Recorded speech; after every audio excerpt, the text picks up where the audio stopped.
could put it up higher. Oh, no, Okay. this is fine. Well, welcome everybody. Good evening. Welcome. Happy New Evening. Year. So I haven't seen everyone for a while.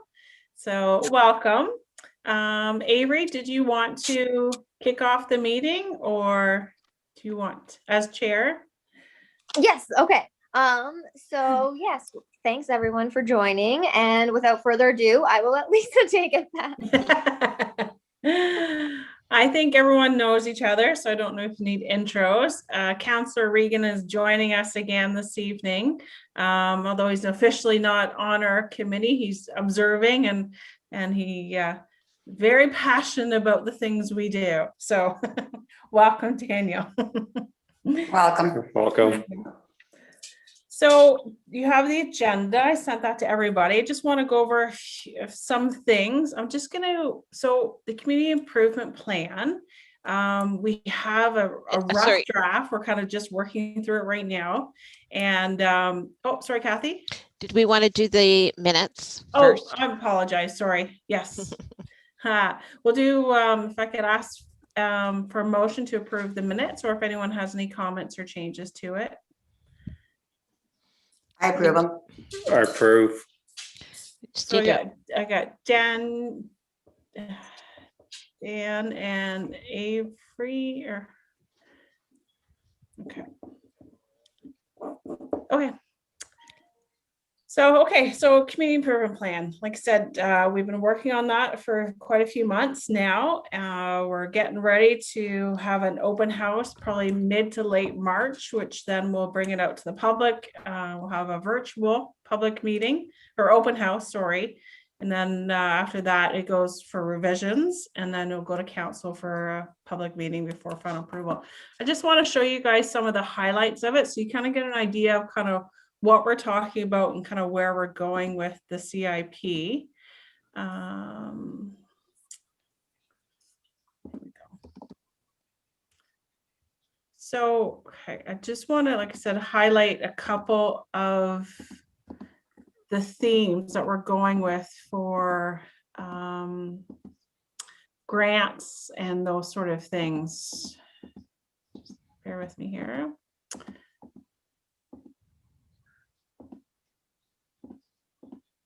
So some of the financial incentive programs, they'll be somewhat familiar to some of you as we do this informally through the CFDC. We funnel money right now through our Main Street program.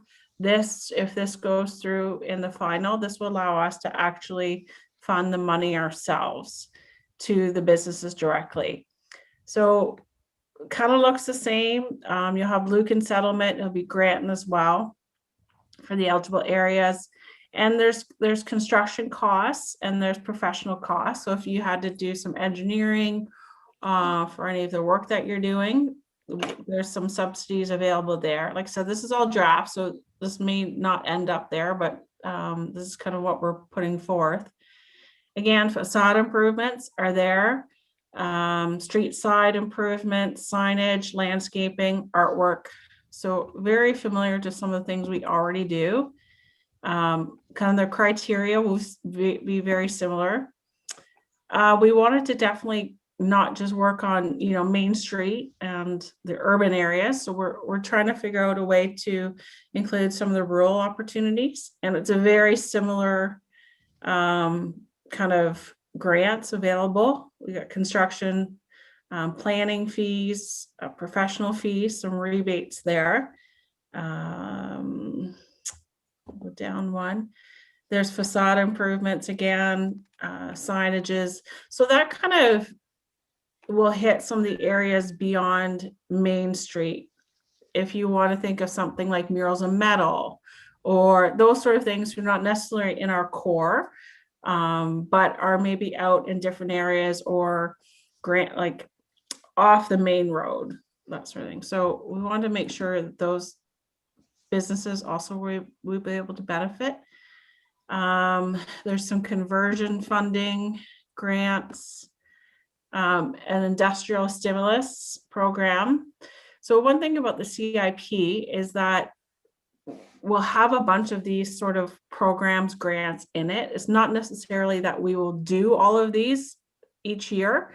I think every year will be kind of what we think would be a good project or to activate for that year, and where funds are from budget, what we actually have the ability to do for that project. So residential unit programs, accessibility, that was definitely something that kept coming forward, is focusing a lot on accessibility. So like I said, so there's some leadership. So some things not so much direct funding for businesses, but these are sort of things that I think, if we think about this year, maybe these are the couple of things that we can maybe start at this year, given with COVID and our abilities to do some of these projects, would be to do one of these community assessment or accessibility and mobility audit. So we could do some of these studies, a streetscape improvement strategy. So like I said, I think these are maybe some things that we can work on in 2021 and kind of knock those out. And then there's township design guidelines. So these are all sort of projects or plans that we would probably, hire a consultant to help us out to do these plans and projects. Public land acquisition improvement is one of the things that was identified. So, like I said, that's a really, really quick sort of idea of what things we're thinking about in the CIP. And so once that gets out to open house and public meetings, we can start to work on what's identified as maybe some goals for 2021 into 2022. Council has put forth a budget of 30,000 for this year for the CIP. That's in our draft budget, not in the CIP. That's in our draft budget. So that hasn't been approved yet, but we're putting that forward, and we'll see over the next little month and a bit to see if that gets still put through and finalized. But that's what we have proposed at this point to council, to carry that forward for 2021. So any questions about the CIP, Community Improvement Plan, Peter? Hi, Lisa. Would you say the improvements, the streetscape stuff is the low hanging fruit? That's usually, would you consider that low hanging fruit in the process? Have we looked at, the mayor always talks at the meetings about keeping it local, support our local businesses. Would we look at going to local contractors and saying, once we get the template, saying, here is work you can do in our community. Do you want to go look at the stores and shops and places that may benefit from this, and you may get some business as well? Absolutely. I think that's a fantastic idea to once we get all of this kind of out, I think that's something to put out in the public, saying this is available. These sort of contractors, maybe they'd be interested in doing some of these work. That's for sure. It'd be good. And we hopefully promote them as, hey, you're helping us, we're helping you. Be obviously good community ambassadors. If you find other opportunities for us, let's work together. Yep. And I know for like a lot of stuff, like we partner with Murals and Metals a lot, and they partner within themselves to local sub trades that do work for them. So and signs and those sort of things. Definitely it's worth promoting to keep those sort of projects local with contractors. One more question. Oh, Yeah. sorry. On follow up on that, sorry. Would we want to look at, as you're getting close, and the process best, would there be a time period maybe when we do reach out to some of the local contractors to do a Zoom session, and here's what we're looking at might be coming down the pipe. We want to give you a heads up to plan your work because we know you're busy. But whichever way we can, I'll leave that to you, Lisa. Yep, sure. Thanks for the idea. Kathy? So just jumping off what Peter said, is there, and maybe this, since you know, it hasn't, it's still in the draft process, still has to go through all the edits and ideas. But is there a way then to make that part of the incentive is to incentivize using local contractors within, if you've got, just for the sake of example, you know, round the back laundromat, they're going to do a redo on their storefront. So they're going to use superb contracting. You know, so is there a way to either incentivize round the back or incentivize superb? So maybe we can look at maybe adding something like that into it as well. Yeah, for sure. Because I think, and then if you, in part of that, you justify a little bit saying, you know, by using local resources, we're saving, you know, energy costs, emissions, shop local, like getting your lumber from Langford Lumber, let's say, or any of your supplies like that.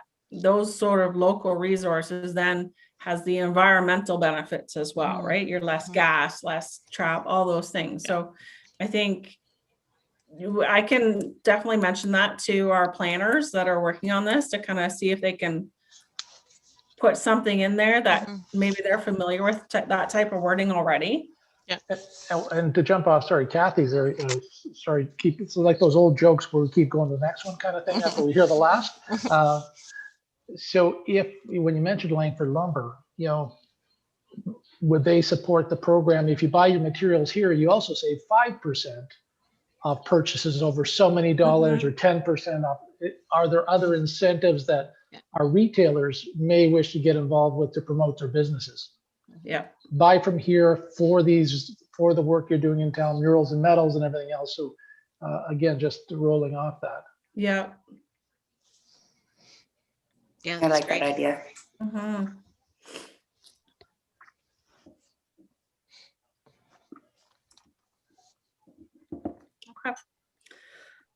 All right, so that's kind of the update CIP. You should see some public notices going out beginning of March, probably somewhere around the 7th to 10th, about when the actual open house will be. And of course, the committee will get a copy of that as well, so you know what's happening. Next on the agenda is just want to update you on the rural OMAFRA's grant program.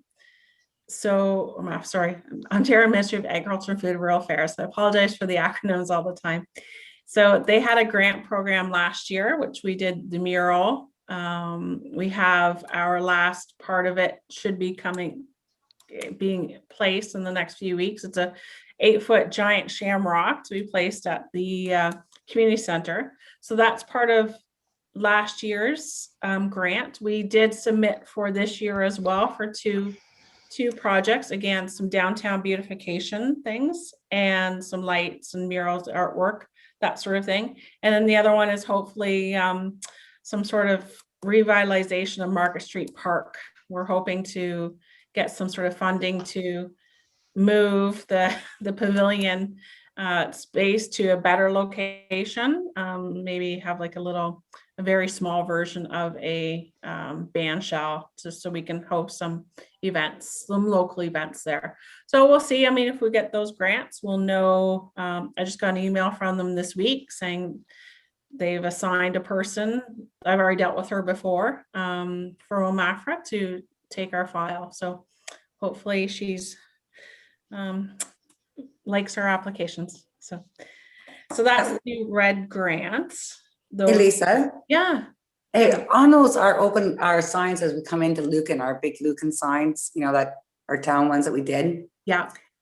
Okay. Is there any way of making them look a little bit better or a little more eye-catching? Yeah, They're so sad. I'm sorry. Yes, of course. So we've been in touch with Murals and Metals to repaint those lighter colors to be the dark colors. They're just kind of waiting till the weather's improved a bit.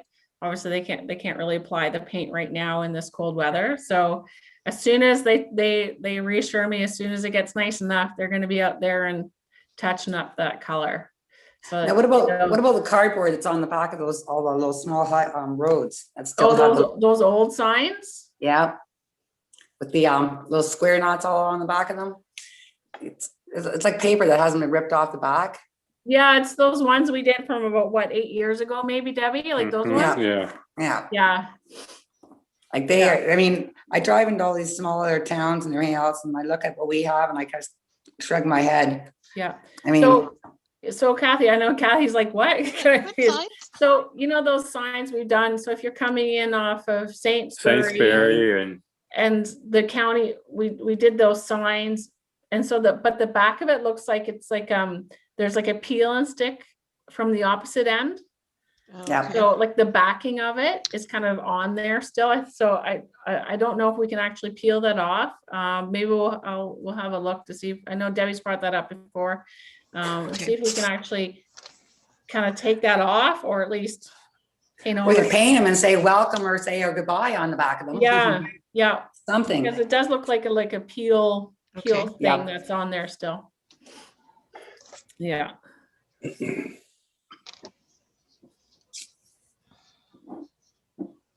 Okay. Next on the Just- agenda. Just Yeah, Kathy. before I move on, just so on the new signs coming in though, I think that the flower guys are moving the flowers to the new signs as well, Mhm. right? Yeah. And then the old wooden sign is coming down because we're replacing it with a county one Yeah. that's got all the service clubs on it, Yeah, right? the service clubs one. So that's in Public Works hands right now. Like, I mean, the development, so the county has our logos and everything. Obviously won't be going in right anytime soon with the weather, but so we'll replace those community organizations where it says Lions, Optimist, those sort of things. And so they're new signs we put up. On the one end, it's quite easy because it's in our boundary. On the other end, it's a connecting link with ministry. So we're trying to find a spot where we can maybe place it where we don't have to go through the ministry and get approval. So I left that in their Public Works managers' capable hands. And so I think in the spring, they'll try and figure out where to place those. So that it'll be best noticed and that we don't have to go through the ministry. So the next on the agenda, wanted to bring up, so quickly, this past Christmas season or winter, we wanted to do something special for, the Santa Claus parade. Everything was changing, right? So we didn't have a parade. Things were just kind of seemed not much going on. So we did our first annual lighting of the lights with the Lions Club, and that was quite successful. And then I kind of whipped together quite quickly a shop festive week or day that, people could go into businesses if they participated and get sales on certain items or everything in the store, whatever that business chose to offer that weekend. So it was kind of like I said, that whole thing was kind of put together really quickly. We're just trying to promote, shopping again, local. So I think we would like to expand on that for 2021 and create sort of, I know it's later on the agenda, but I might as well talk about it now, to create more of a whole weekend. That's a festive weekend where it includes, hopefully this year, maybe a parade. The lighting of the lights again, working with the Lions Club, maybe we'll invest in more lights and more things at the park. Maybe there's some sort of weekend where it's a market on that weekend and like a night winter market, whether it's at Market Street Park or it's on Main Street. We haven't quite figured all those things out, but again, it's going to be a whole weekend. Let's celebrate from the Friday to the Monday. And I don't know if anyone went to the Labatt's market in over the winter time at Kellogg's. Sorry, not Labatt's, but the Kellogg market. They had it over, I think, mostly just December. And it was just an amazing little market. And they had vendors and hot chocolate and music and lights. And so, of course, Kathy and our brains are like, oh, we could do that. Like it's a weekend and invite some vendors out. And so that's kind of what I think, if, everyone has more ideas about what to do, but I think making that whole weekend a nice winter festival weekend, and we'll see what, by that point, where we are in our COVID life at that stage. But again, like at Kellogg's, Like that was in December, so we were still in some restrictions, and because they allowed it numbers wise, because it was an outdoor market. So I think we're probably good still to plan for one. And it's just, you know, you can, they didn't really, they counted numbers, but I don't know if they ever actually said that there was a restriction on how many was there. I don't recall that, but so that's sort of, I think, one thing that we want to work on for that weekend, the Santa Claus parade weekend, so. For Lisa, for the lighting of the lights and the lights in the park, could we look at maybe the businesses sponsoring different light features for the park? For And then sure. maybe every year add on, or family members that want to have a memorial kind of celebration Mhm. for their family or something? Yeah, for sure. And Daniel do his Elvis impersonation in the park? Mhm. You know, it would be nice too, Kelly, is like maybe if it's maybe the businesses all paint something, or yeah, like we'll have to start figuring out how we can do like a sponsoring sort of thing and while decorating, right? So Yeah, so I go, like where I'm from, Amherstburg, there's a little town, and they put on a lighting show in the parks as well. And they have like a little plaque below each feature. It's a lit up feature, and it says who it's donated by, whether it's the family or the business. So then it's not all on the town for the cost. right. Mhm. Is that on the website, on a website somewhere we can see it, Kelly, or is it? I'm sure it is. If not, I can send some pictures. I have pictures from my family going to it too. Oh, nice. Mhm. Yeah, like I think it just would be really nice to kind of create a whole weekend of celebration now that we have the, you know, first official lighting of the lights was this year, and then, you know, the parade and do a shopping and market, and yeah, just kind of liven up that time of year. Right before Another Christmas. Another idea for the park maybe is we have the pavilions, maybe throw up some temporary walls and make like a Santa's workshop out of one of them. Yeah. And that's, yeah, definitely, you know, when we were thinking about applying for this grant for a little some of stage or band shell, that was an idea too. Like, okay, that's where Santa's gonna be, or, you know, those sort of things, or music. And so that's definitely, if we don't get that, I think definitely we would look at doing something in the other pavilions for that. Yep.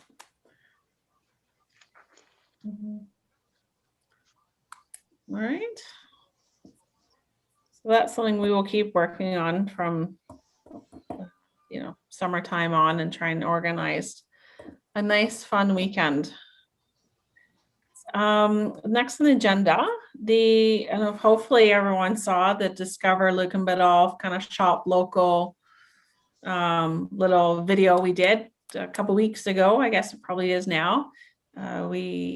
It was a quick kind of put together. We got a hold of a videographer, and she actually did a quite good, It's good. really quick job. It was fantastic. Young girl from Strathroy. So that was kind of, we partnered with the county on that and did a little bit, they supported us financially to get that done. And I think since it looks so good and we're really happy with it, I think maybe we continue on now that we're reopening a little bit, and maybe more of it's, you know, we see other businesses now, and it's maybe a thank you from the businesses potentially, or if anyone has any ideas of some themes of another video that we could do, you know, maybe in another month or so. Anyone have any ideas? Jackie's unmuting. Yeah. I didn't see that video, so where would I see that? It's on the Facebook page Oh, on okay. Discover. It's actually our, it's the cover photo as well. The whole video is at the very top of that page. Oh, okay. Okay. Yeah. Mhm. Yeah, it was actually really well done. Like I had seen a similar video, Discover Ontario had done one. And I kind of thought, well, we could easily do something like this and it was more promoting social media support of your business, you know, like, share, follow, love, that sort of thing, so that, you know, once you share this video or share the business's menu or those sort of things, it just keeps building, right? So it's just promoting people to socially media wise to promote the businesses. And yeah, I think I liked it quite a lot. It turned out very good. Like, I remember we did something like that a few years ago, but it's amazing how quickly that gets outdated. Oh, I know, like you see the video and it was Rob from Whole Fit, or yeah, I think it was Whole Fit even then. Yeah. Going to Hogtown Cycles and going to Local Warehouse luxury, they're all 74. gone. and there's that, besides Thai Pat in the museum, I think it's all different now. So even it's funny how quickly even the videos change from the businesses. So I think it's a good idea to maybe have that on an ongoing kind of Yeah. every so often. And to be honest, like it was only $1,100. Okay. And then the county split that with us. So it was a fantastic deal. And then I did some Facebook promoting. So I spent about $200 to promote, the range I picked and the people I wanted to put. And it had ended up to be having 9,000 actual full views of the video. So, it got some good reach for 200. So, I mean, it's cheap marketing, right? So. But once again, you probably get some of the businesses to go in on it. Yeah. And that's a hard one too, because, right now I think it's a hard place to ask. Well, now, yes. To me, maybe eventually, but I think it's almost I don't want to say our duty, but, something to not ask them for money and to promote them with our own budget and for that little amount of money for $700 on our budget, I think it was well spent. Okay. And Avery, go ahead. Hey, Lisa, maybe we should refresh that video every year. Because business change. Yep. Yeah. And like I said, I want to keep this and keep doing this especially right now during COVID. So have a theme. What would the next theme be in a couple months? And then, those sort of things. True. And feature each business. Mm-hmm. So I'm running a shop local campaign right now in Goderich. And what we're doing is featuring a business every day, and it's behind the scenes, like who the people actually are and everything. Like you said, like businesses thanking. So I think if you were to do something like showing people where their monies went, like showing the family behind the business, thanking them, I think that has a huge emotional impact. Yeah. I could force my sister to bring her 2 little girls and their cute little dresses, and they can hold a little sign that says, thanks, you paid for our daycare and diapers, or what I mean? Just things like that, the people behind the scenes. Absolutely. Their money is actually making an impact on these people's lives. Mm-hmm. Yeah. So yeah, I definitely think that's our next one, coming out of lockdown and everything, and getting the businesses, like I said, to go out, go in the front step, little thank you sign, right? Or if they want to say something or bring their kids on the video, and yeah, definitely. I love that. You gave me goosebumps, Avery. Lily will stand there. She'll be like, hello. Yeah. Mm-hmm. Because it is interesting, because when I talk to certain business, I know you, Avery, said this last time, there's certain businesses that are busier now than they were before COVID. And I know Emily Michelle, she's, I think I said this before, Emily Michelle, Earth and Elegance, all of these, they have said to me, they're busier than they were before COVID hit. It's just the e-commerce, their online shopping is just really strong, and people are supporting them. This one almost killed us, this most recent lockdown. We had to lay off our regular staff member. We've never done a layoff before. And being that I'm talking to so many businesses right now in other communities too, a lot of them are saying that the second lockdown was the first one. People had money, right? There was CERB coming in, or people just weren't going on vacations and stuff. But over the last year, they're not having the disposable income that they had. And so this time around was, from what I've heard, a lot harder. I don't know about Emily Michelle or, like you said, some of the other businesses, but the second one was not great. And like, I know my dad is already freaking out because, you know, all the news about the third wave. Yeah. Well, and fair enough too. I mean, typically that's a slow time of year regardless, right? For Right. businesses, that January, February, you have the build up, you know, Christmas and all that. And then this lull starts in January, February. So, and then on top of that, then you do, like I said, you have COVID, and people are saving money because it's post Christmas and unsure of what's coming at us, right? Mhm. Well, and the other thing is too, you're not out browsing, buying stuff you shouldn't be buying, right? You're trying to have your list and do your 1 week shopping, or, you know, I miss my browsing days. Yeah. Mhm. Yeah. But I think then if the committee is kind of supportive, I think we work on kind of the next video in the next little month or bit with the same videographer, and kind of produce a thank you kind of video. I like that. Mhm. Yeah. Provided we're not in a third wave. Like, that's Oh, I the know. hardest part. Like, even for the museum, they've asked us, we've had stuff from the Ontario Museum Association, you know, what's your biggest challenge? Well, our biggest challenge is that we don't know.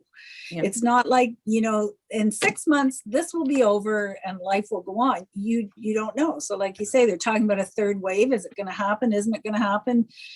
There's so much uncertainty. Mhm. Agree.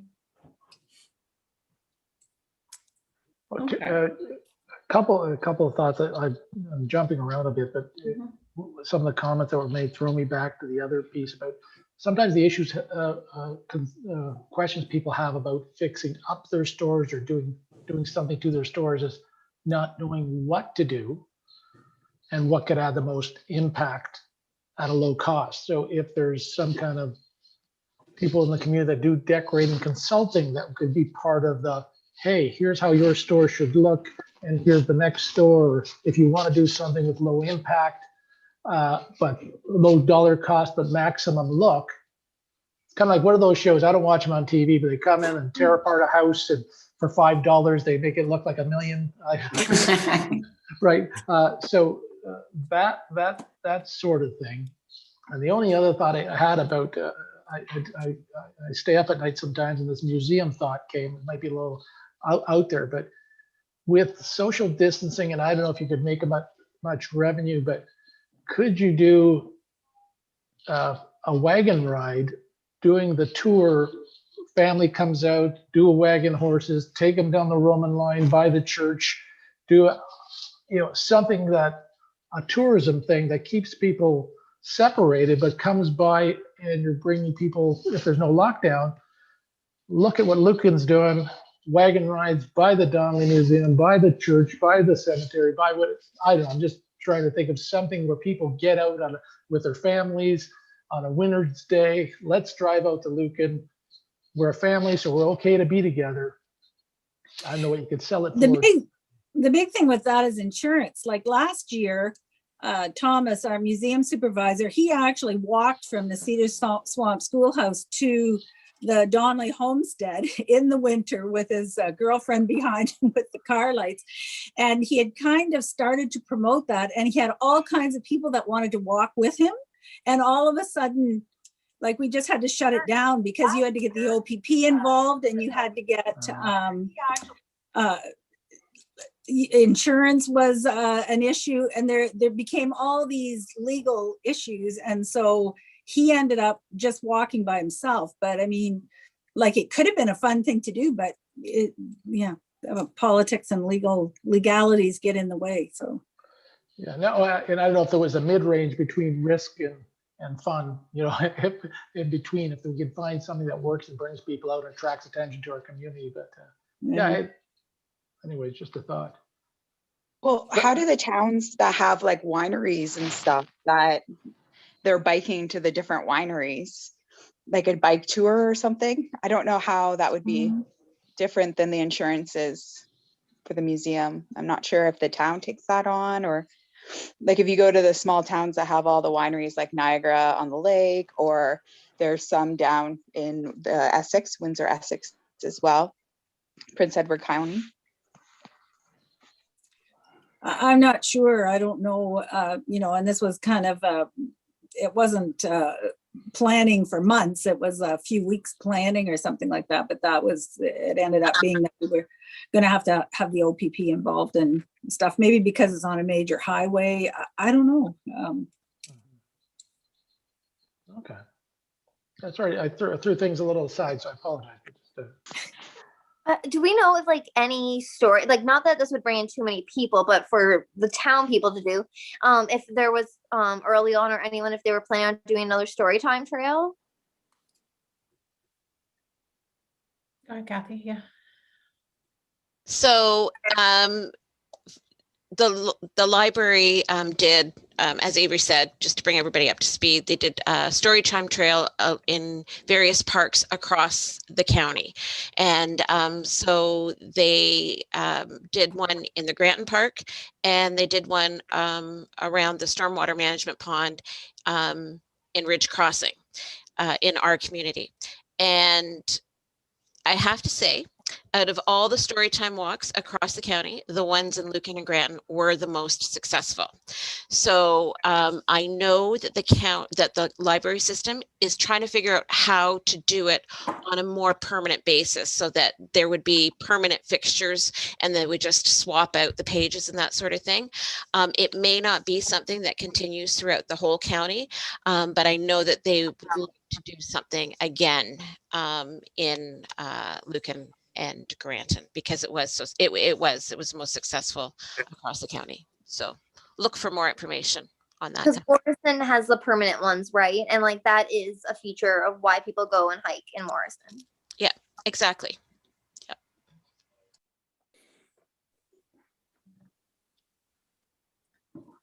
Okay. I don't know if everyone has had a quick chance to kind of look at the strategic plan again. Kind of something we want to do, I think, beginning and end of each kind of season, each year. I'm just going to share the strategic plan so we can kind of get a feel again for some of the things that we were focusing on. That's our SWOT.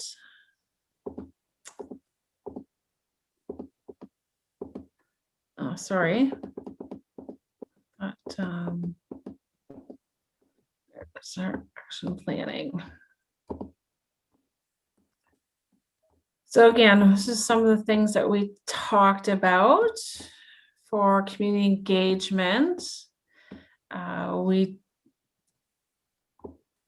did a survey. We actually have done two. We did a community needs, and we actually did a business survey, just that's included in your meeting package for some of the local businesses to get some feedback on what they were thinking and where they're at.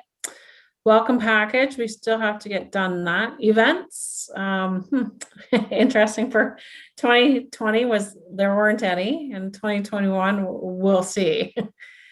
Same with, volunteer fair. 2020 kind of destroyed some of this for us. The social media, print media, that's continued, went probably a lot stronger in 2020 and 2021, given what we were facing. Oakville, I know Peter brought this up at our strategic plan about doing an app. That is something we are looking at as a municipality. I'm just working on the township website. So kind of once that is up, then we can work on the app for the township. And I think we can kind of merge a lot of our stuff with the township one as well. Walkability strategy. It's kind of something that we continue to discuss and talk about. Main Street funding program. Hopefully with the CIP, that's going to be our own program now. Lisa. Yeah, Peter. I did bring up to a resident of council in regards to walkability about the area around the ponds and the other walking paths that aren't maintained during the winter. That if it's possible and feasible, that might be, become part of the increased walkability. We'll see how that goes. Yeah. It's that's been something that's been brought up before as well. Oh, I didn't know that. Thank you. Yeah, long time. BRNE, that's the business retention study. That was something that I was enrolled in with through AMAFRA, through their training program. That got put on hold because of COVID. I haven't heard back to see if they're going to do something virtually. That might be something I'll touch base with them if they're going to try and offer that program virtually, so I can take that course. Revisit that first impressions exchange. Obviously, again, that not going to happen probably till we're a bit out of COVID. And beautification projects, garbage bins, definitely on the list for this year. Yeah, I think those are the core things that we want to work on. I think we're slowly checking those boxes off. So I think we're doing well on achieving some of those action items. I go back to one question here. In that little thing there, are we going to get any more senior? Okay, for example, for Dan and I, if we wanted to retire and get into a smaller home, are there going to be anything for us to go to in Lucan? So there's like, are you thinking more apartment style, Debbie, or home, townhouse, condo? Apartments, small. All of them? It's a question that keeps getting asked to me, like, where are the seniors supposed to go to? Yeah. Like, And actually, there is nowhere here. this was discussed again at council last night as well, about affordable housing and Yep. the term, it's to be noted that affordable is not social housing, right? It's just something that's Yeah. more affordable to most people than, the expensive condos or apartments, that sort of thing. So definitely council is always discussing this. It's something that we have asked to be included into our CI verbiage in that as well, to acknowledge the need for affordable housing. There are some projects that, are maybe coming forward in the community. Everything's still in kind of that planning process, but there are some potential apartments coming where, Dr. Locke's building is. That again, that's basically, it's preliminary still, right? There's also proposed for apartments at what do I want to say? The old trying to date myself here. The old Burger pit. Yes. What was it called? It wasn't the Burger Pit, was it? Yeah. Was that what it's called? That property there, if anyone knows. But anyways, it's just almost across from the old township office on the other side of town. There's a proposal in for that. And of course, the Butler Street, the condos, that next one's going up, but that one's going to be a rental. They've decided to change that from condos to a rental this time. I think they just found it a little complicated the first go around. So it's really strictly. So those are some potential apartment rentals. As for, condos or, I guess we're just going to have to stay in our big house. Yeah. Hmm. You see, this is the way the market is, right? Like, Radcliffe, Ridge Crossing, they're developing those townhouses, but, you could argue that's, starting at 430 is that affordable? I don't know. Right. So, it's really tough. It's good for people selling, but not great for if you want to buy right now. Unfortunately, the market's just extremely high. So, Okay, well, you still got me on here. mhm. The other thing I was asked about is like, last winter, I know we had a really big snowfall this last couple of days. Are these streets going to be sidewalks and that, how we had the big, the snow bounce? Are they going to get cleaned off again? Mhm. Yeah, I'm sure they're working on it. I'll talk to Jeff at Public Works. I did see, I think it was last week, that they were taking snowbanks down on Main Street. Yep. I don't know if those are built back up again. Oh, Probably, yeah. they I are. assume. Yeah, I was downtown the talking to some of snow? the people today and Yeah, they go, yeah. "Okay, our people can't even get into our stores." So no, Yeah, I okay. mean, literally, yeah, I saw them taking the snowbanks down last week, I think it was. And of course, you get dumped on once and they're right back there again. Back there, yep. No, yeah, of course, it's always, I know Public Works, it's always, they know, and I think they're trying, right? So. Yeah. But No, I was just asked that today, so.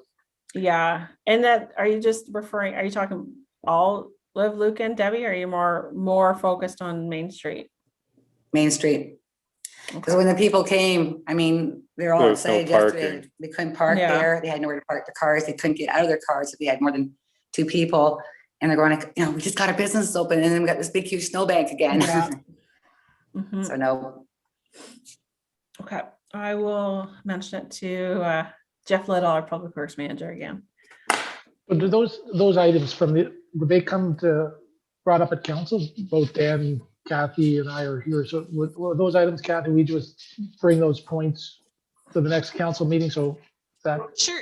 Yeah, that would be a great opportunity. Certainly, we can all keep our eye on it as we're driving through town. And if they're not coming down, that can be brought up at council, that it was just, it was a comment that was made at CEDC. And that gives Jeff an opportunity publicly to talk about the strategy of cleaning off the sidewalks and how it's managed. I mean, this week, let's face it, it's going to be tough. We just got dumped on yesterday. We're supposed to get dumped on tonight and tomorrow.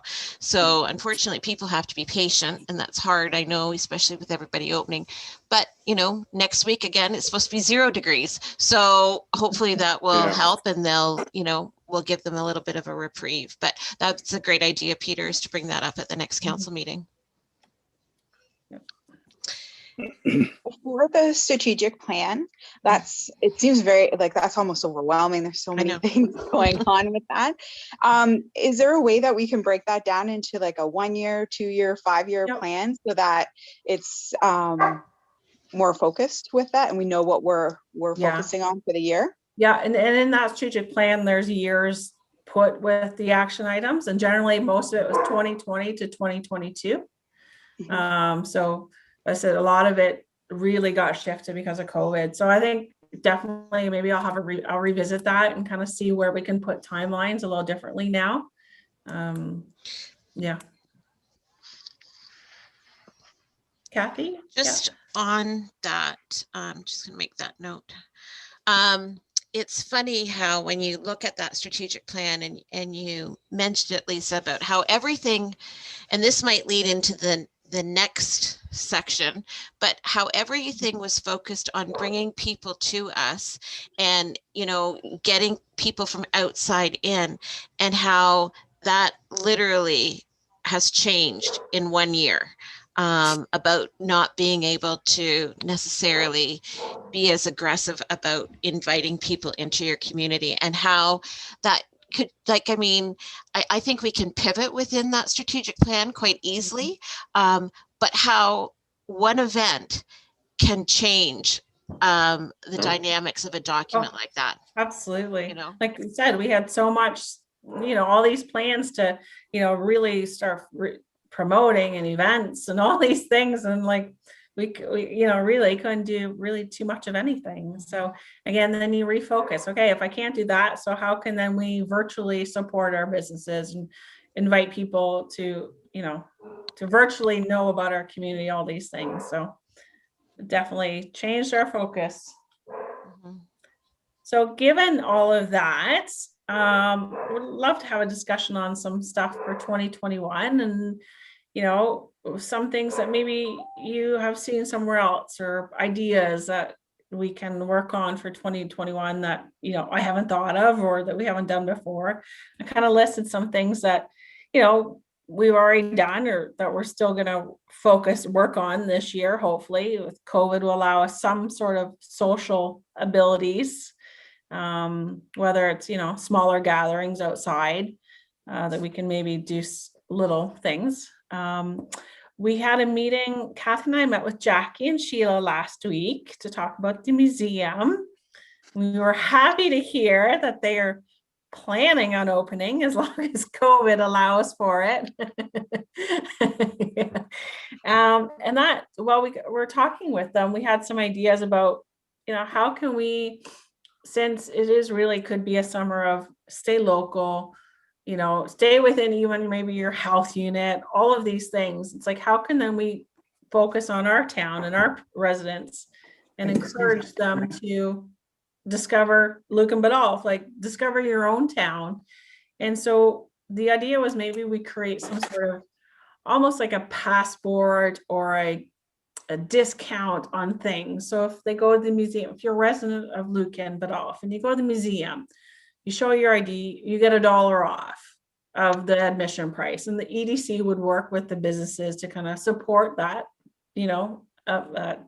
loss of income. And maybe if you go to the museum, then you get 10% off at MJ's or at, those sort of things, or it's a stay and play sort of thing. So you go to the museum, have some dinner, I don't know, different things like that. So we're just kind of working on that sort of a idea of whether it's a coupon book or passport or discounted services to keep our residents here. If we're stuck here anyway, let's see what we can discover in our own town. And how many residents have gone to the museum comparatively to outside our municipality. So how can we draw them in to our businesses and support here while we're told to stay local. I think that's a good idea, because some of these new people out here in all these new houses, they don't even really know what's downtown.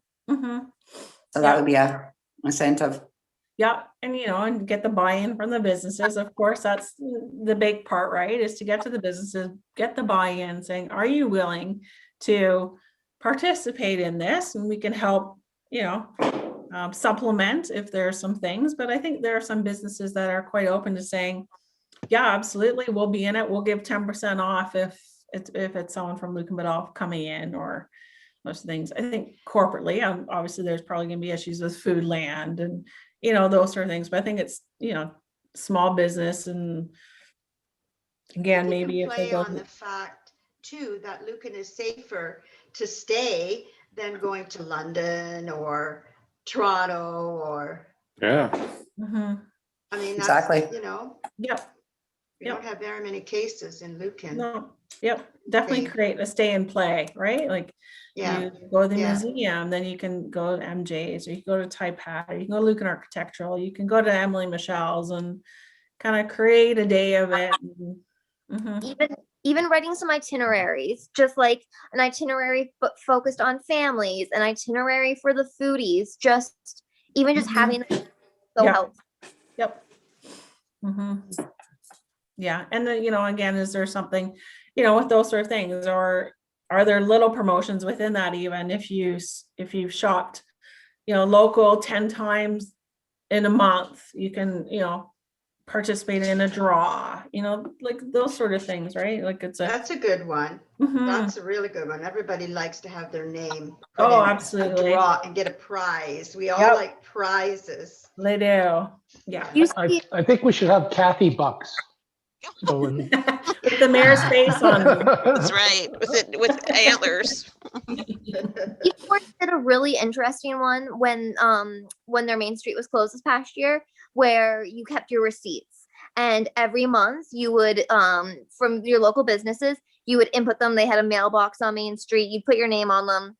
Each receipt was a ballot, and then I think they were giving away $200 a month, and then at the end of the year it was like 2020, like $2,000, which obviously it's a huge expense. But that was just an easy way of doing it, was just grabbing your receipts on your way out. Yep.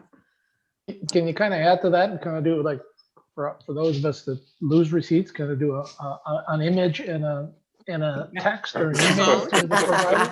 Well, and that's the Take a hard thing picture. too. Like I've thought about receipts before, but at the same time, I don't want to know what Kelly bought at Emily Michelle and how much she paid.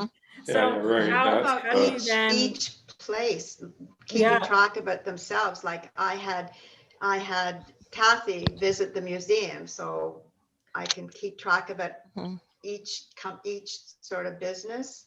Yeah. And we You- could have, you even could- have we could have a box, and in goes your name in the box, and then collect the boxes or take them to the township Yeah. or something. Yeah. Yeah, I was rather gonna than- say, if every time you purchase something, you just got a ballot. and Yeah, yeah. Put your Yeah, name And on each it. business keeps track Yeah. of their own And kind we of did box. something similar to that last year as well, where I had ballots that festive weekend. I had Yep. ballots too. If you shopped local, you went into, let's say you went into Lucan Architectural, you filled out a ballot, put it in, and I collected the ballots after that whole weekend. Yeah, And I do draws, right? So I think little projects like that over the summer would be great, and focus Yeah. on the local and the residents, and some sort of discount system if you're a resident, and mhm. Question for Avery, and if you don't want to answer it, Avery, that's okay. But I just, do you guys, does your family keep track of local shoppers? Do you have an idea of how much support you get locally? So And you don't have to tell us, but I just No, wonder if that is something. quite honestly, there was no local support for a very, very, very long time. Like we had someone come in for a job interview last summer who's lived in town for 18 years, came in and didn't even know what business we were. And he didn't get hired. Needless to say. But we've noticed with all the new subdivisions, there's a lot of local buying from the new subdivisions. And compared to like 2 or 3 years ago, even long-term residents, it has greatly changed. And so like with the store now, it's a bit harder because like we do a lot of the orders online. We do keep addresses and whatnot if the customer is purchasing directly through the website. If our staff are doing it, typically we just write down the store address because they have to pick up anyways. So yeah, we've just noticed an increase in local business. That's good. Yep. Got my daughter dropping there. We would like to increase the local to our Hmm. museum, so this is good for us. Yeah. Mhm. No, I think it's like when Lisa and I met with you and Jackie, we said like this is the opportune time to get locals to discover what's in their backyard, and Sure. No, it's a good plan. Better updated. Okay. And I'm just gonna back yeah. because with Ontario's West Coast, like last summer, I ran an in your backyard campaign the whole summer. So for like actually, I think from June until the end of September or whatever, and every day it was just featuring a business. Did you know that you can, paddle in your backyard, for instance, and it just was one little sentence about what that involved or how you could go about doing that, and it was an effective campaign. And we reached 100,000 people, and my budget was the cost of Photoshop for a couple months. Mhm. Yeah, I know I worked my way down this past our shop local. I did in October and November, where each business, I did a $50 gift certificate for each business. And so I worked my way down from, North Star Restaurant to Murals and Metal. And every week I probably did 2 or 3 profiles in each business as we went. And that was actually, I think there's a few businesses and I can't remember which ones they were, but there are some where you get 150 comments on just that business where it's, I'd say, what's your favorite service of this business? Or just a simple thank you, say thank you, and just, it actually had pretty attraction for local responses. So I was happy with that. And again, the county partnered with us for that program too, financially. Well, the key is marketing, right? Yep. Getting it out to the public with, I don't know, banners and balloons and horns and a clown going, who knows, but Uh, Our newsletters are so effective. Like my brother-in-law, he doesn't care about the community. He's a 31-year-old man. Like he doesn't read social media or whatever. And you know, the other day I mentioned to my sister, oh, the retainment ponds, like they're frozen over. And she's like, no, Pete read in the newsletter that you cannot go on those. And like, he doesn't keep up to date with things, but he reads the newsletters. Like Right. they're so effective Yeah. for community. Yeah. And again, it's a low cost tool, right? Yeah. So, yeah. Lisa, do you Yeah. mind if I share my screen speak and newsletters? I Yeah. did share this with the mayor. You guys might find this interesting. Okay, it should be good now. Can you guys see my screen? Yep, there we go. Oh, Village of Lucan newsletter, 1997. That's when 911 came in. wow. Cats were still a problem. Still are. Yeah. Thank God it wasn't dogs. More money was going out to sump pumps, Election. municipal election, and library books for shut-ins. Speaking of shut-ins, funny time. Claire Anderson. George Maudsley. That's funny. The funny, 40 years sewer debentures. So Peggy was going through some old files. Her dad had everything. So That's funny. it's funny. Ruth Frost, the treasurer. Yeah. Goodness. That's cool. That's funny. Anyway, Yeah. Sharing that on social media, like people, like there would be comments. People would think that's so fascinating. Yeah. Like, oh, I remember, you know, Claire's always getting the artwork for the library. And when I was in grade 8, I had a piece of artwork featured. Like people, that would like generate so much discussion. Mhm. For the people that have lived here for a while, but not for the newcomers. They could care less. You know, you've got a mixed pot here, so you have to Yeah. work Well, on both. well, that 911 thing is funny. I didn't know that. 1997. That's when it came in. It was interesting. That's not that long ago. No, is it's it? not. That's unreal. No. Before I So forget things like too. that would be of an interest to everybody, that, you know. Yes, that would. Yes, for sure. Mhm. I was going to mention, I forgot, I mentioned this to Kathy a while ago, and I think I'm still going to work on it through this spring, is to do at our murals. Like I know at the Wilberforce mural, I did like a little plaques to kind of explain a bit. So, but at the other ones, we don't really have an explanation. You just kind of look at it. It's interesting. So I think what I'll do is I'll get QR codes done up. And then so when people walk up to the mural, they can scan the code and then it'll give an explanation of the mural, of the history, Yeah. and those sort of Yeah. things. So I think that's something I'll definitely work on for those 3 murals. And then TypeHad has agreed to let us paint the side of their building that faces the parking lot. We'll just work around the windows and the sign. So Oh, nice. that same mural artist is gonna work on something. It won't be historical, won't be anything like that. It's just gonna be more of an abstract, maybe a landscaping or something positive sort of Yeah. thing, just happy and positive. And so that's what we're working on, something for the spring. I forgot to mention that. So. I was going to say about the mural on the Bank of Montreal, my cousin was telling me that a few people wanted to know if that was the Donnelly family. No.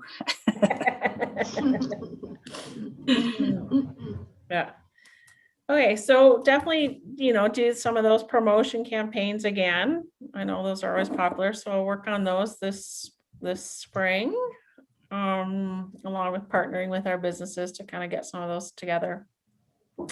Now, concert series. Now, might be, I don't know, I might be going out on the limb, but I don't know about baking this year. I'm not sure if we'll, allow 35,000 people in our main street I would say no. in a matter of a few months, but regardless, we still want to have something to keep some spirit alive, and people want to get out, hopefully this summer. And even if our numbers are at 100 or 200 this summer, we can plan little events. I think that we had a successful one at a secret location last summer by observatory. And it was a really nice little outdoor concert, well attended. People loved it just to get out, and people were just so happy to hear music, live music at that point. So I think we're going to try and plan for a few of those this summer, work around whatever numbers we're given with at that point with the province, and have some more of those little concert series that will be, you know, how would I say, like structured so that if it is only 200 people, that we're at a facility or location that we can control those numbers, right? It's hard if you have it at the park, unless you fence everything off, but then people can stand outside the fence. So you still have a gathering. So we'll work around whatever parameters we're kind of given at that point. But I think that's something we really want to try and keep some live music and, you know, things going and feeling good about being outside and gathering in a safe way, right? Not sure if we'll do rock, but Daniel, but you know, we'll see. Lisa, Yeah. I know that it's probably lower probability, but is there like a backup date that we could look to for Bacon Fest in September? Or I know it's still going to be, that doesn't cost us anything, but we stick the date in there, pin it, just in case that it's rain day to go hog wild. Yeah. I mean, yeah, we definitely, I mean, it's hard because typically Bacon Fest, like I'm already usually right in the thick of it right now. Like I'm already doing vendors and you know, those sort of things. And it's hard to plan that quickly for, like, you know, let's say in July or August, the province is like, yeah, okay, you know, you can allow for 3,000 people. You know, I guess you can pull stuff together fairly quickly on that, but I don't know. I don't know, Kathy. I might jump in on that then. If that was the case, then that might be the opportunity to, you know, bring the groups that are typically involved with Bacon Fest, this group, and say, is it then just a local Bacon Fest? You know, I mean, because if you're allowed 2,000 people, well, there's our, you know, 2,000, 3,000 people.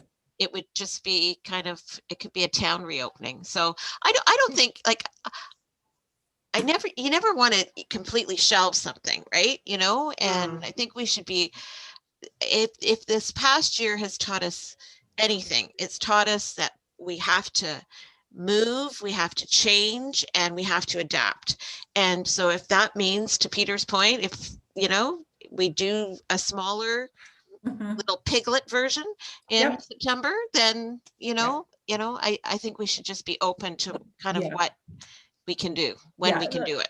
For sure. And I honestly, like, I'm sure all of us can agree, there won't be a 35,000 people event walking, you know, stuff down Main Street. I'm sure it won't happen this year, but yeah, like I said, we can have a little, potentially a pared down, small controlled event that, I probably can whip together in, you know, July, that sort of thing, if we're looking at much smaller numbers, right? And you go back to the old Lucan Fair days, right? Maybe it's a contained event at the arena where we can manage numbers and, you know, that sort of thing. But I think an open event, like the daytime event is, I don't know how you would control that sort of event again, right? So I think it definitely, we'll have to rework our heads and thinking about how we can bring something like that again, when we have some sort of sense of what we will be able to do. But a nice fall fair or fall event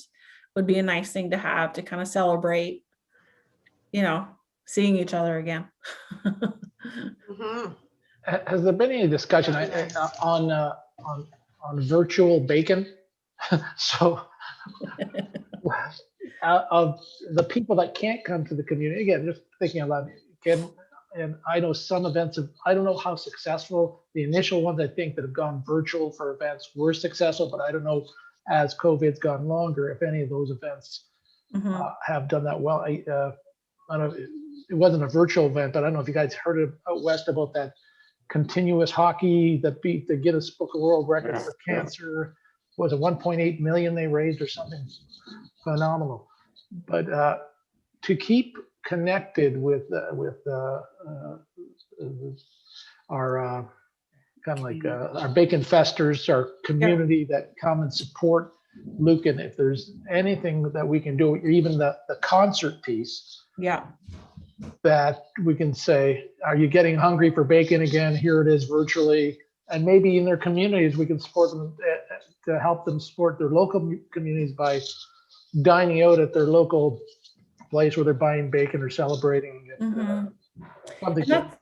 Yeah, that's definitely, a good point. Like, we don't want to lose that momentum of all of those people, looking forward to coming to our community. Like, that's 35,000 people that, you don't want to lose.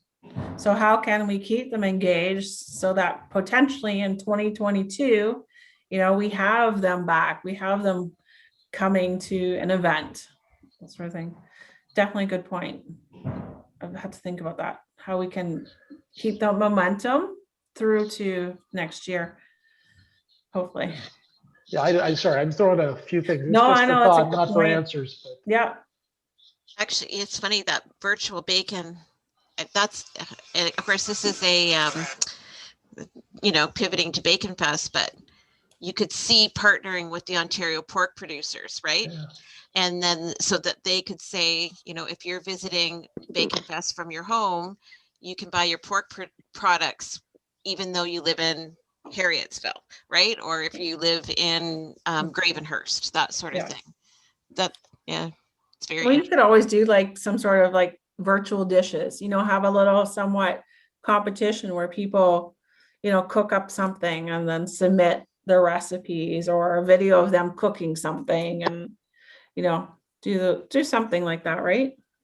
Yeah, the Lucan loin, the Amherstburg, I don't know, pick pieces of bacon or sections, I'm not sure. But I think you can make it fun. I think you can, to Kathy's, I think people are excited about getting re-engaged and having fun and let it blowing off some steam. And it could be just, we got the band, we got the music, we get sponsors, and it could be interesting. Who knows, right? Yeah. And I do think in some form, we need to do something actually on Bacon Fest Day, whatever that might look like. But I think we still need to recognize that date somehow. Is there a Guinness Book World Record on bacon that goes end to end across town? Is there something you want to do that a stack of bacon that's keeping the dogs out and the cats out while we're doing this and everything else? They shouldn't be at large anyways, but if we do something that we can set a record. I know one town in Greece had the world record for the longest souvlaki. So they still got it, but do we have the longest bacon sandwich or something? Yeah.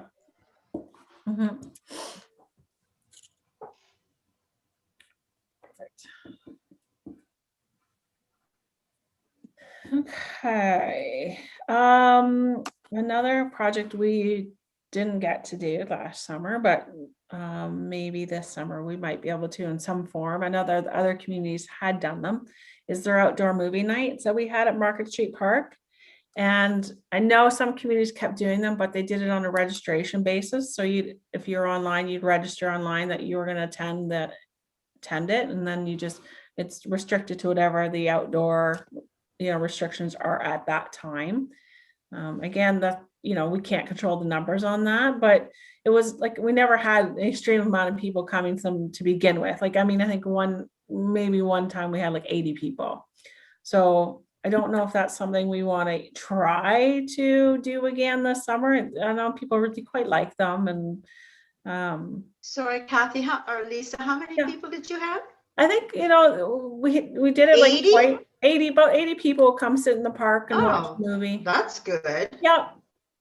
Yeah, it's like usually double feature. So yeah.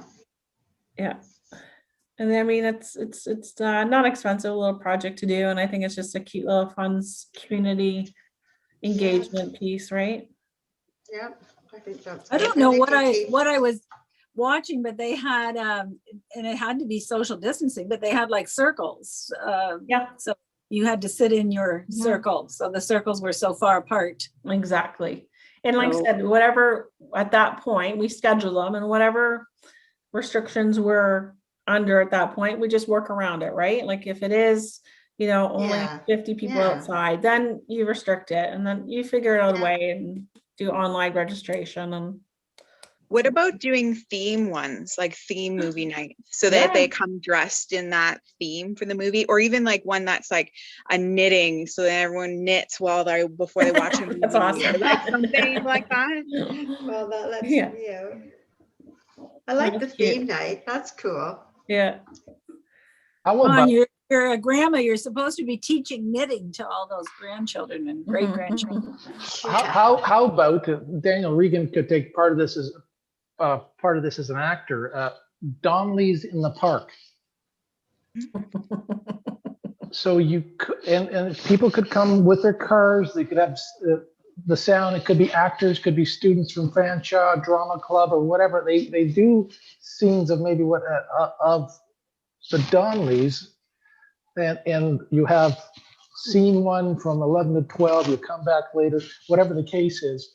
You kind of build a story, but live actors, kids that are, we get the Fanshawe kids, whoever, nice drama, fun. Live actors from the community. Community, Right what- back yes. in time, Jackie. Yeah. Yeah. Well, we Uh, used to, the ride back in time, you had all Yeah. these different skits around the, Yeah, around The, the racetrack. fair, around the racetrack. I We still could do remember that. the ride back in time. Because I remember getting bored partway through because I was really young and I flung myself off the wagon onto the ground. that's probably why it had to stop, Avery, because then we needed insurance for anybody that fell off the wagon. Yeah. That sounds like a plan though, Peter. I like that. Yeah. Yeah. Okay, and again, I talked about that festive weekend in December that we'll work on creating a whole fun weekend that we're all gonna be able to see each other and have fun by that point. Maybe have the Santa Claus parade this year. Yes, that would be nice. That would be nice, wouldn't it? You should still be able to social distance with that. And, if people are wearing masks, and hopefully lots of people are vaccinated by that time. And Mhm. it's outdoors. Yeah. Yeah. Yeah. Okay, perfect. Does anyone Could- have could any we- other little ideas about? Thinking about the Santa thing, I apologize. The one thing, another thought, just to be silly, if we have the most people dress up as Santa, socially distanced apart. Good through one. I town, like right? As many people as we can dress up like Santa for the parade or whatever we're doing. So, and just even have a drone over top that's taking the images, and Santa loves Lucan, whatever you want to call it. Mhm. So would there be in the Guinness Book of Records, some record number of Santa Clauses in one place? In Like one what record place? do we beat? If he's still a friend of mine, if he's still living, he came 3rd in the World Santa Claus Championship. True story.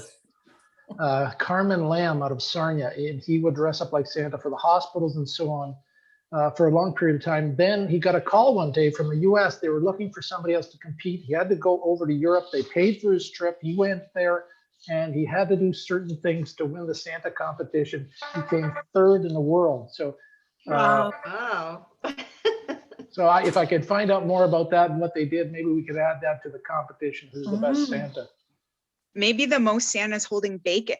Yeah. Hmm. Well, you've heard of Christmas in July, so Mhm. Yeah. We do that at the trailer. Mhm. And Halloween in June. Mhm. Bacon eating contest. Hopefully for this St. Patty's Day, we can come up with some ideas to kind of, obviously there'll be no dances or parties at the arena or anything like that. So hopefully we can celebrate and paint the town green again this year. That'd be nice. Yep. well, Yeah. there you go. Kathy, did the township put, for Valentine's Day, put hearts on the different buildings downtown? Lisa ran Did you? a contest. Yeah. Oh, I was it a I- contest? Yep, there Yeah. was 9 hearts. There was 9 hearts that I strategically placed around Luke and Badolf. Yes. They were across the township, and if you found them, then your name, you could enter for a draw. I mean, again, it was one of these things that Lisa threw together pretty quickly. Oh, no. So, and Well, that could be- they were not easy to find. There was a couple that were difficult, but I think Oh, there okay. was, I don't know, half a dozen, 6 or 8 people that found them all. Mhm. Well, So there was yeah, one right on the museum window. yes, the there front window. was. Yes, So I there took was. it down Yep, nope. yesterday or the day before, because I thought Marg had put it up there for Valentine's Yep. Day. And she said, no, she thought I did. I didn't. And so I wanted to ask you, Yeah, she thought yeah. maybe the town did it. Yeah. Yeah. Well, it was lovely. Thank So- you. But I didn't know about the Yeah, contest. so there might be something, Lisa might do something again then for St. Patrick's Day. We'll see. Mhm. Yeah, And that'd that's be cool. I think On Debbie, that Debbie, we had one on round the back at Debbie's. Yeah. I think that was the top. We had to give a clue for that one. I figured so Yeah. much. I didn't think they would find it. No, that's really cool. Yeah. So, okay. Well, I think that's good for tonight. It's a good first start for 2021. Some ideas to move forward with and Ideas. fine tune. Yep, for the next little bit for me to work on. So I put some meeting dates on the agenda. Not sure if everyone's, I kind of stagger them every other month. I'm just trying to, let's see here. Agenda. So 24th. yeah, so March, May, July, September, and November. So that's kind of what I was proposing as the next schedule for the meetings. It's nice to have them set up a year in advance so we kind of know what to expect. What happened to Thomas, Lisa? Oh, No, I don't know. Thomas. I just thought of that. Oh, yeah. He It's was great. sent your link. Yeah, there you I go. bet he forgot. He Maybe. forgot. At this semi-new business, I had somebody text me the other day about the Chinese glass plant in Stratford. Sounds like there's a lot of potential environmental issues. Stratford doesn't want to do it. It's being ixnayed. China doesn't want to go there. Is this potentially real or not? Is this something we, with our friend Kara from County of Middlesex, we want to check into, just in case if there's no environmental issues at all, and it's just a group in Stratford not wanting this there, or if it's real or not. I'm not trying to get a kettle of fish here, but if there's something there, if we can check with Kara Finn and say, hey, we got some industrial park. If it's safe, if it's good, does it fit 380 jobs, and work with Middlesex County and see, or if she'll tell you if it's a dead deal anyways, I'm sure. Yeah. But I just got that just this morning, actually. Maybe I'll update the committee on kind of, so phase 1 is conditionally sold out at the industrial park. We have a couple, the deals to still firm up, but they're expected to close. So that leaves us with the phase 2 portion. It's about 21 acres. And at this point, I don't think council's in the position to service that property yet and divide it up like we did phase 1. Just the costs involved in servicing and that. So I think we're kind of tabling a bit, divvying up those lots, but we are open to if a purchaser or some company wants to come along and let's say purchase the 21 acres, we're more than happy to sell them the whole entire parcel as one bit. So we're still working on those sort of things. We've had some inquiries over the last year or two about purchasing it. And so we work with the county too on when they get inquiries about potential sites. So, I think we have some struggles service wise, water and sewers that we need to municipally figure out as well. So if someone does come to us and say they want 20 acres, buy it out, there's still things that we need to figure out. How much water they need, all those things, because we can't offer, we can't give them a ton of water right now. So at this point in our servicing, so just a little update on our industrial park. Anyway, that's where we're at. While Okay, you're talking about that, Lisa, does anybody have any word on the gas station there on Main Street? What's gonna happen with that? with Lankins. Yeah. No, like last I heard, it was again for sale still, so I have not heard anything from that Toronto business owner. Yeah, okay. Mhm. Lisa, I just got Yeah. 2 things, if you don't mind. So for the women on the call and for the men that might want to share with the women in their lives, March 8th, the CFDC is hosting their annual International Women's Day event, and it's going to be virtual. And I think that Lisa has shared the link on our social media, but you can go to the CFDC website and purchase tickets through there. The guest speaker is Alison Graham, who's a motivational speaker from London. So she's going to be speaking, and then they're featuring 3 different female business owners from across the county talking about resiliency, how they've adapted the last year, all of that. There's going to be some breakout sessions that actually I'm hosting one, as well as my female colleagues on Middlesex County. We're all hosting a different breakout session. So that's the morning of Monday, March the 8th, in case anybody's interested. The tickets are $15, and you can attend from, of course, the comfort of your own home. So I think it'll be a good morning. It's usually a good event in person. So I think the lineup should be good. So I'm excited about that. And then just for information, because I think Sheila said earlier about hoping to be vaccinated by then. Tomorrow morning, the county's vaccination, or the clinic that is going to be open in the county, which at this time there will only be 1 clinic in the county, and of course the clinic is run by the Middlesex London Health Unit, but we're able to support them in a number of ways. But the clinic for the vaccination clinic opens tomorrow, and that one is at the Caradoc Community Center in Mount Bridges, and of course it obviously is following the vaccination plan that we all have to follow, and you'll get your notices when it's your time to get a vaccine. But it's a good news. Obviously, we would all love to have a vaccination clinic in our very own community. Unfortunately, with the way the vaccine is, that's not possible. So we have to kind of deal with it with the way it is. And Mount Bridges is actually a fairly central location if you have access to transportation. That's a whole other discussion. But if you have access to transportation, Mount Bridges is pretty much in the middle of the county, and those from Thames Center can hop on the 401, 402 and get there quite quickly.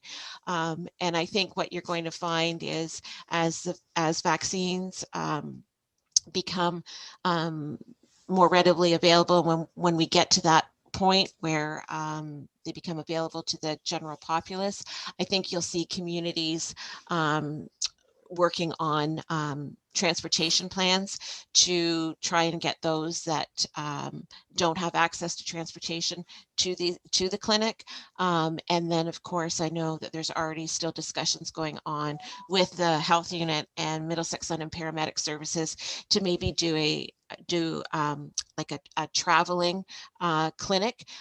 It wouldn't be something that would necessarily be for the general public, but maybe to help those most vulnerable in your community that might have difficulty getting to a vaccine clinic. But as I say, tomorrow the one in Mount Bridges opens, so that's a good news story. And I think as I say, we're restricted, we're really confined because of the way the vaccine is as to how it can travel. It has to be in a certain type of environment. And so again, we're limited in the county to the types of facilities that are available to being able to host a clinic like that. So as of now, it's just in Mount Bridges, but who knows what will happen as this thing goes on. So Good. I actually, I'm getting my vaccine tomorrow.